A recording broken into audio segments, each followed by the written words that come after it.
I think one of the most honest versions of myself is the one that receives a plans cancel text. So, like last week, I was supposed to go to dinner. I had a 7:45 seating, which, let's be entirely honest, is pretty aggressive. And when the message finally came through that something came up, I did not feel disappointed. In fact, I felt immediate relief.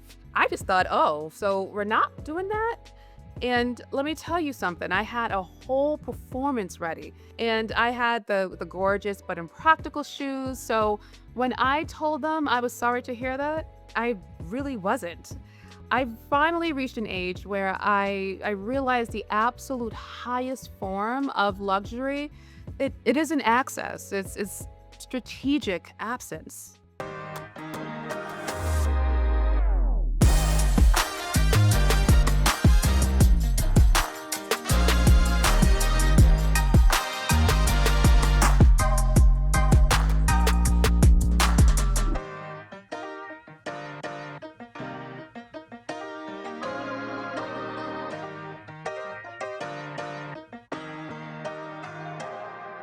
So let's talk about this. Let's get into it because look, here's the fundamental problem. There's always two of us. For me, there's the woman who makes the plans and there's the woman who actually has to show up. Tuesday Adrian is she's dangerous because she's a complete menace to my schedule. She is optimistic and she's aspirational. And honestly, she's lost complete touch with reality. Tuesday Adrian is the woman who buys random expensive produce at a grocery store, entirely convinced she's going to chop it and roast it on Thursday night. And let me tell you, she does not. That produce is going to die in the crisper drawer just like her enthusiasm. And she looks at a blank Thursday evening on a random calendar and says, you know what? Dinner would be so nice. No, it actually wouldn't. But on Tuesday, I'm just believing my own hype and PR.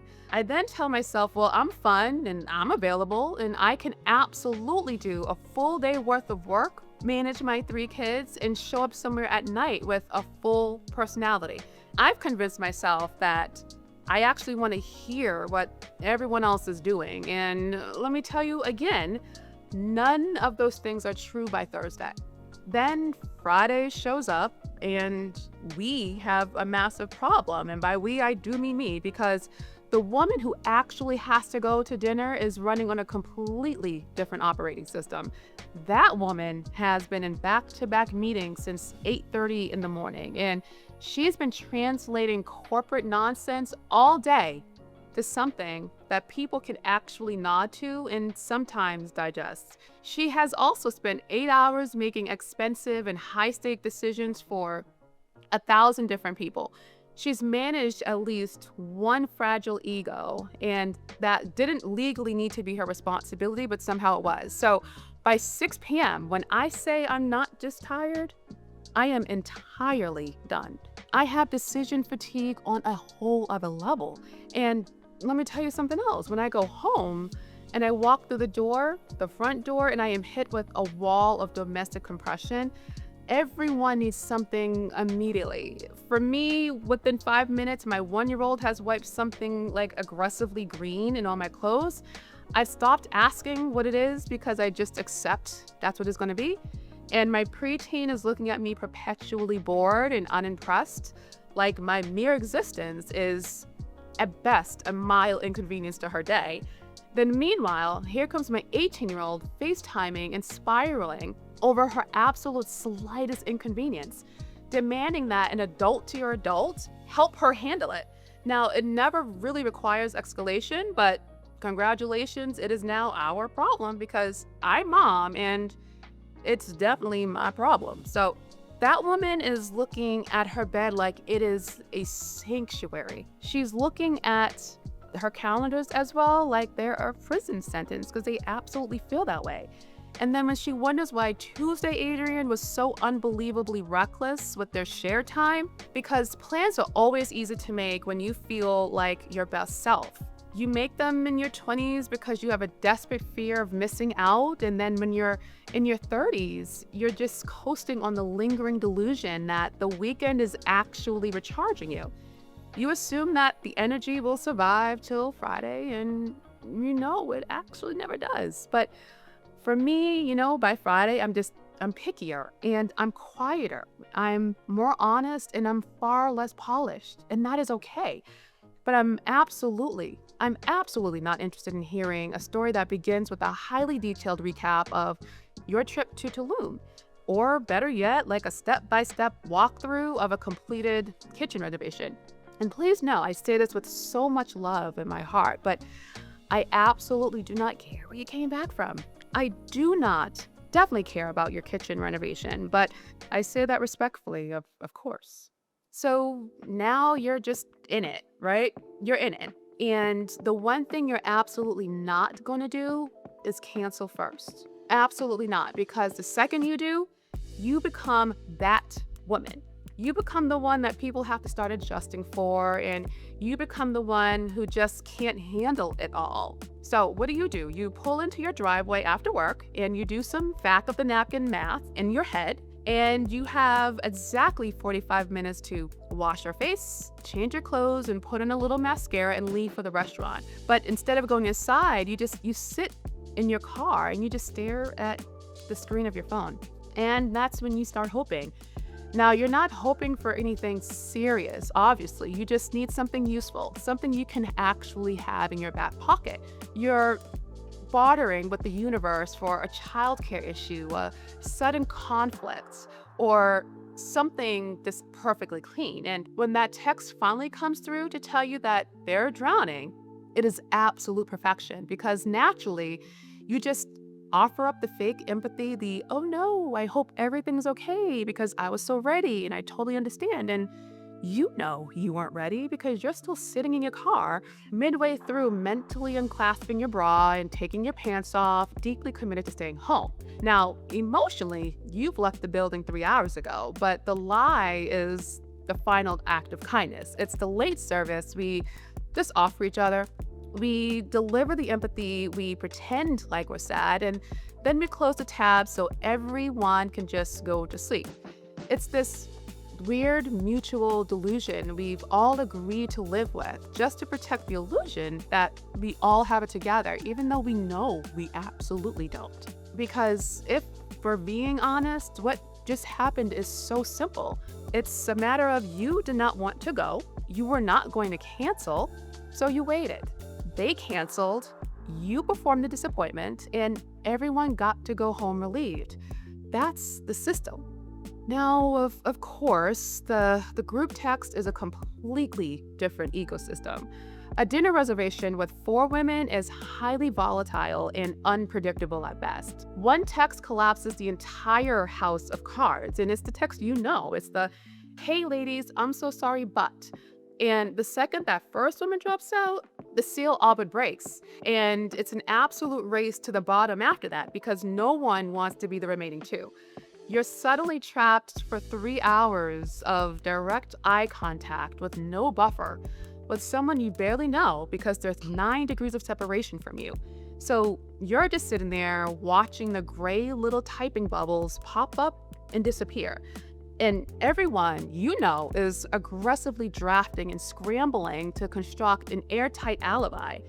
It's kind of the usual ones you get, which is someone has a migraine coming on, or a huge work thing that's a now bigger work thing, or someone has an unresolved childcare issue. It's truly a domino effect of beautiful, meticulously coordinated lies. That isn't a dinner. It's truly like a for real hostage situation. And that last woman standing, let me tell you about her, because she's the one who just refuses to quit.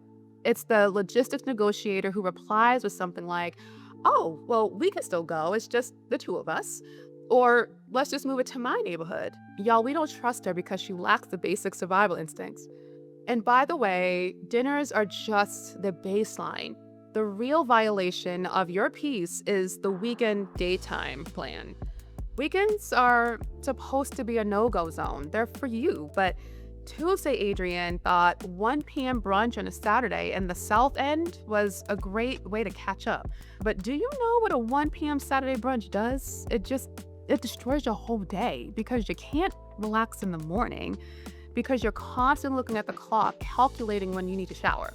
And you can't do anything after because you're full of expensive eggs and exhaustion. It's really a sniper taking out the exact center of your sanctuary. It forces you to put on hard pants on a random Saturday, which is like a violation of international law, I'm sure. And the thing is, it's not just social.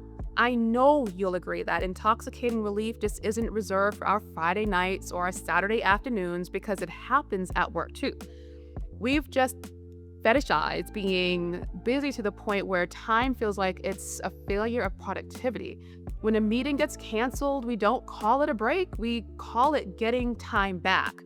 I promise you, there's no professional milestone that feels quite as sweet as a 9 a.m.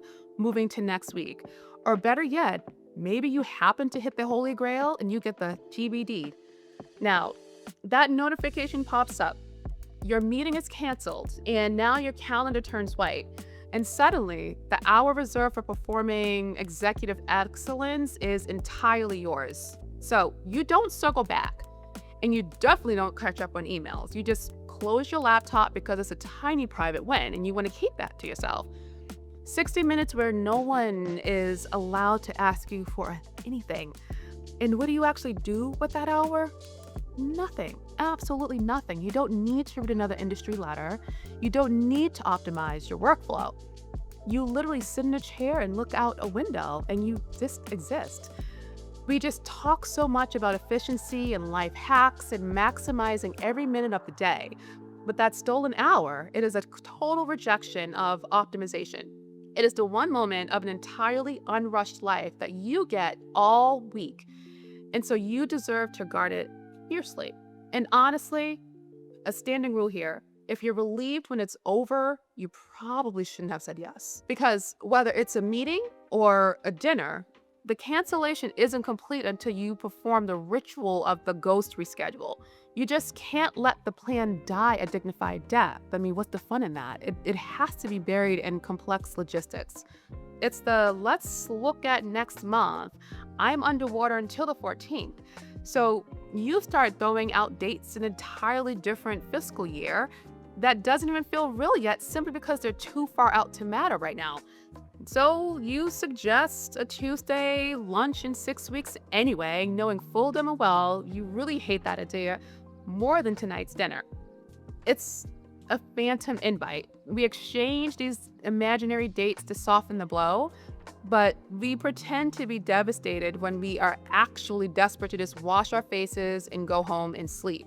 Now, I used to think that made me antisocial, but I've realized over time that the truth is so much simpler than that. It's that we've sold off every hour of our day to someone else's expectations, and a cancellation is the only way we get to buy ourselves back. So we're all just tired of being on all the time. And what that looks like for me is the board wanting a VP, my kids needing the mom, my business requiring a founder, and the job requiring an executive. My husband wants the woman he married long before my time became a publicly traded commodity. And somewhere in the middle and in the midst of all of that is me simply wanting a locked door. But we keep saying yes, and I know I say yes to buy the feeling of being a person who is still in the mix. But my gosh, the mix is so exhausting. We just refuse to admit how depleted we are when we hand our future time out carelessly. Because next Thursday feels so hypothetical until it's not, and it's right here. Then we secretly resent the people who had the audacity to show up. That resentment turns casual plans into heavy obligation, and you start viewing your own social life as your own hostage situation because you spent your entire week being the arbiter of other people's problems. So when someone texts you on a random Friday and asks, well, where should we eat? Or better yet, or worse, what time works for you? It physically hurts because you don't want to choose the time, or you don't want to choose the restaurant. You just want to be in a dimly lit room in a comfortable chair and be left alone, and that is okay. You don't even have to look far to prove it. I'm guaranteeing that. Just think about your calendar for tomorrow. I guarantee you there's a name or a meeting or an event staring at you that is making you consider faking a random minor respiratory infection. Now, you knew it was a mistake the second you tapped accept. Now, you're actively calculating the social fallout of vanishing, wondering if you can blame a vague family matter. But I promise you, you are not a bad person for wanting to evaporate. You're just running on empty or fumes at best, like the rest of us.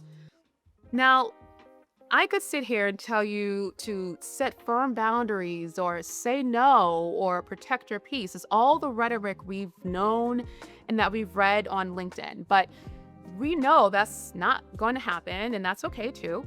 So for me, a few Tuesdays from now, my wildly optimistic self is going to wake up and look at a blank Thursday evening and impulsively suggest dinner. And by Thursday, I'll be back in my driveway bargaining for a severe weather event. But because we don't want to play the game, we just want to win it. So here's what you're going to do. I'm going to tell you exactly how this is going to work for you. You're going to wait it out. And then when they break, and they will break, when that beautiful long-awaited text asking you to reschedule lights up your screen, you're going to give them exactly what they want. You're going to give them the performance of a lifetime, and you're going to text them back immediately and tell them you're devastated, you're so dashed, and remind them that you already had your outfit picked out. And the second you hit send, you're going to disappear because the silence is so excellent.